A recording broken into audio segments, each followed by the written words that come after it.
বন্ধুরা, আপনাদের YouTube channel ঘরোয়া টোটকাতে স্বাগতম। আলোচনার বিষয়, ঠিকঠাক সময়ে চিকিৎসা না হলে কৃমি ছড়িয়ে যেতে পারে সারা শরীরে। জেনে নিন উপশম।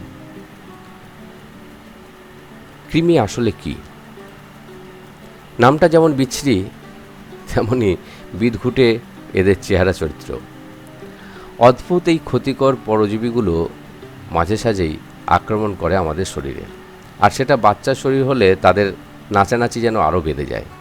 কৃমির কুল সাধারণত আমাদের অন্ত্রে বাস করে, আমাদের শরীর থেকে পুষ্টি গ্রহণ করে বেঁচে থাকে এবং আমাদের শরীরেই বংশবৃদ্ধি করে।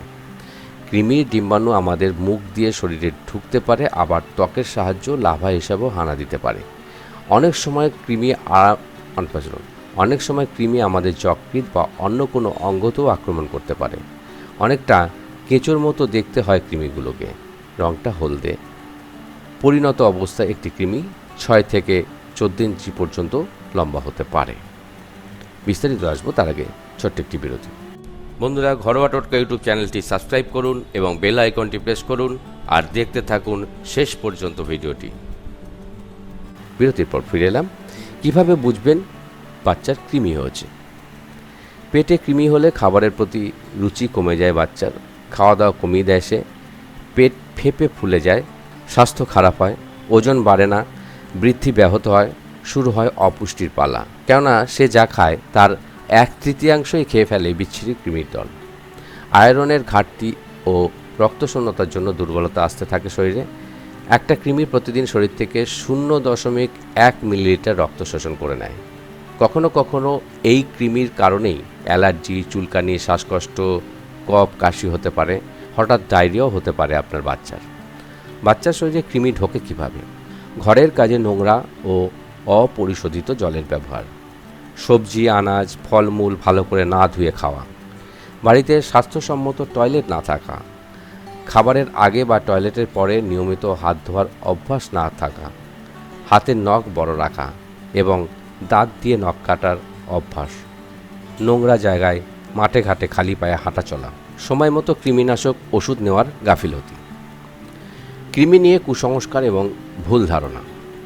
পেটে 2-4টে কৃমি থাকা ভালো, বা পেটে কিছু কৃমি না থাকলে খাবার হজম হয় না, অনেকে এমনটা মানে। এটি সম্পূর্ণ ভুল।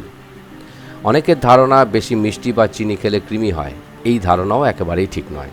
কালমেঘ বা চিরতার জল খেলে কৃমি মরে যায়, অনেকেই এরকম ভেবে থাকেন।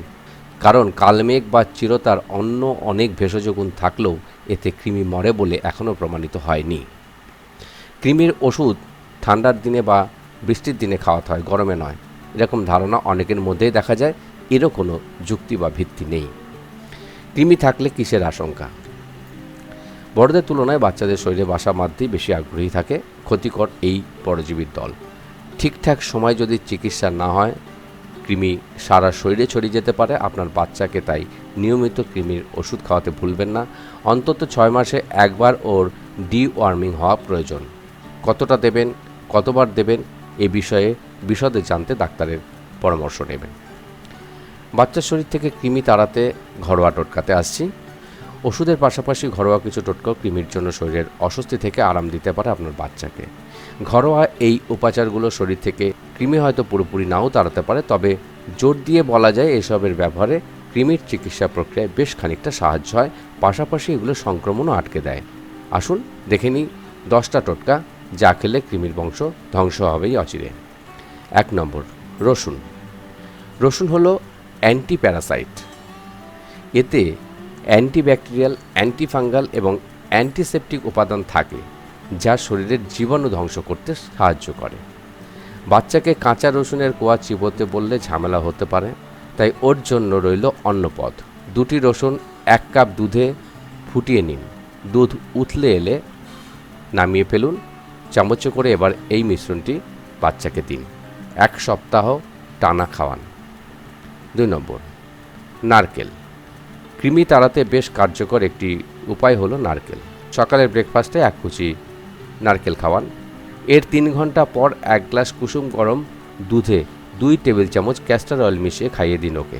এটি নিয়মিত দিন আপনার বাচ্চাকে। তবে ক্যাস্টর অয়েল 5 বছরের নিচে বাচ্চাদের জন্য প্রযোজ্য নয়। আবারও বলছি, ক্যাস্টর অয়েল 5 বছরের নিচে বাচ্চাদের জন্য প্রযোজ্য নয়। 3 নম্বর, কাঁচা পেঁপে। 8 টেবিল চামচ কাঁচা পেঁপের রস আর কয়েক ফোঁটা মধু গরম জলে মিশিয়ে নিন।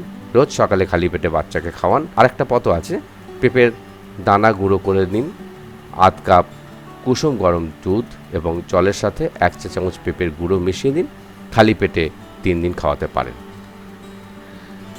4 নম্বর, মিষ্টি কুমড়োর দানা। মিষ্টি কুমড়োয় থাকা বিশেষ উপাদান অন্ত্রের কৃমি মেরে ফেলে।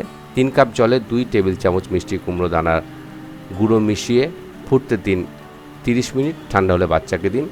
এছাড়া 1 টেবিল চামচ ভাজা মিষ্টি কুমড়ো দানার গুঁড়োর সাথে সম পরিমাণ মধু মিশিয়ে প্রতিদিন সকালে খালি পেটে খাইয়ে দিন ওকে। এরপর জলখাবারে কলা দিন। 5 নম্বর, কাঁচা হলুদ। কৃমির যন্ত্রণা থেকে রেহাই পাওয়ার আরও একটি পথ হলো কাঁচা হলুদ। হলুদে উপস্থিত কৃমিনাশক উপাদান কৃমিগুলোকে অকেজো করে দেয় এবং ডিমগুলো নষ্ট করে ফেলে। আধ গ্লাস গরম জলে কাঁচা হলুদের গুঁড়ো মিশিয়ে রোজ 1 বাটি করে বাচ্চাকে দিন। ওকে হলুদ মেশানো দুধও দিতে পারেন। 1 সপ্তাহ এই রুটিন মানুন, উপকার পাবেন। 6 নম্বর, গাজর। কৃমি তাড়াবে গাজর। অবাক হচ্ছেন?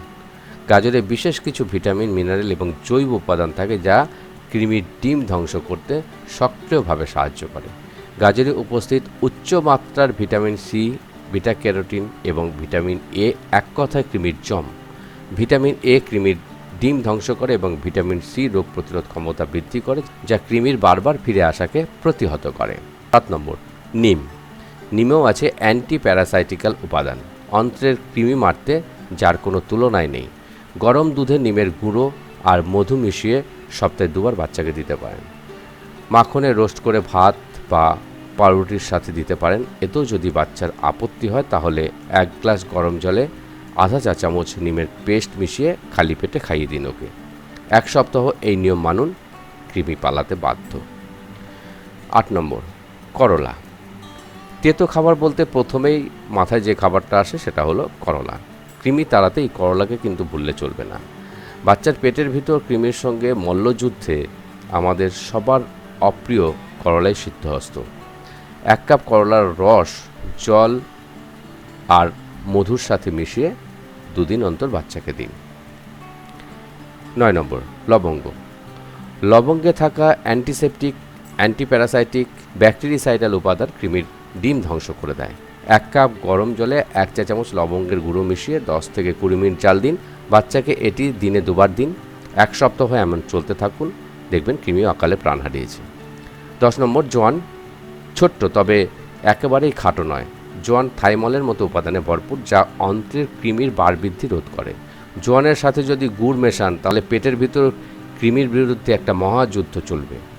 দিনের শুরুতে ছোট্ট 1 টুকরো অথবা 1 চা চামচ নরম গুড় খাইয়ে দিন বাচ্চাকে, খালি পেটে কিন্তু।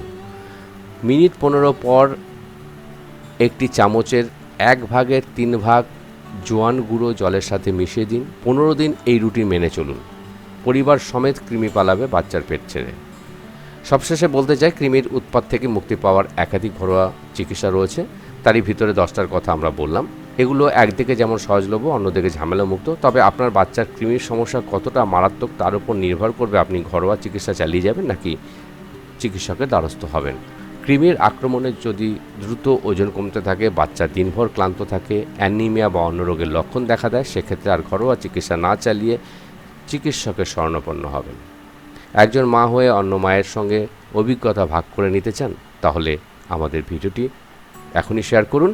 আর আপনাদের স্বাস্থ্য সংক্রান্ত কোনো সমস্যা থাকলে আমাদেরকে লিখে জানাবেন। আমরা 24 ঘন্টার মধ্যে সমাধান দিয়ে থাকি। এখনকার মতো বিদায় নিচ্ছি। নমস্কার।